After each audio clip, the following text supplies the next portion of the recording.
Good morning, Radhe Radhe. Welcome to my mini vlog. આજે હતો Sunday, તો હાફ ડે હતો. હું થઈ ગઈ હતી નાઈને રેડી. પછી આપણે નીકળી ગયા મંદિર તરફ જવા. મંદિરે આપણે દાદાના દર્શન કરી લીધા. ત્યાંથી પહોંચી ગયા આપણે ઓફિસે. બપોરે કામ પતાવીને બધા પોતપોતાના ઘરે ચાલ્યા ગયા. જો આ બે નહીં વહી ગયા. પછી આ ભાઈને મેં એડિટિંગ કરવા બેઠાડો તો પોતે એના વિડીયો એડિટિંગ કરવા માંડ્યો. મેં કીધું જવા દો, આ કાંઈ કરશે નહીં. પછી હું સૂઈ ગઈ. પછી આપણે જવાનું હતું આપણી ફેવરેટ જગ્યા ઉપર. ગેસ કરજો ક્યાં જવાનું હશે. તો આપણે પહોંચી ગયા આપણી ફેવરેટ પેલેસ ઉપર. પછી ત્યાં આવીને આપણે મસ્ત કાનુડાના દર્શન કરી લીધા. ત્યાં થોડીક વાર બેસી ગયા.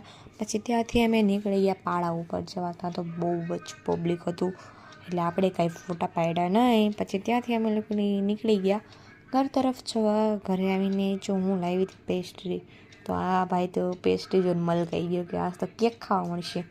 પછી અમે લાવ્યા હતા ચીક્કી, કેમ કે ઉત્તરાયણ ને બધું આવે છે પછી લાવવું પડે. પછી મેં જમી લીધું ગાંઠિયાનું શાક ને રોટલી. પછી આપણે જવાનું હતું ફઈની ઘરે બેસવા, એટલે આપણે નીકળી ગયા એની ઘરે બેસવા. પછી ત્યાંથી આવીને તો બહુ જ ઠંડી હતી. કાલે મળીએ. રાધે રાધે.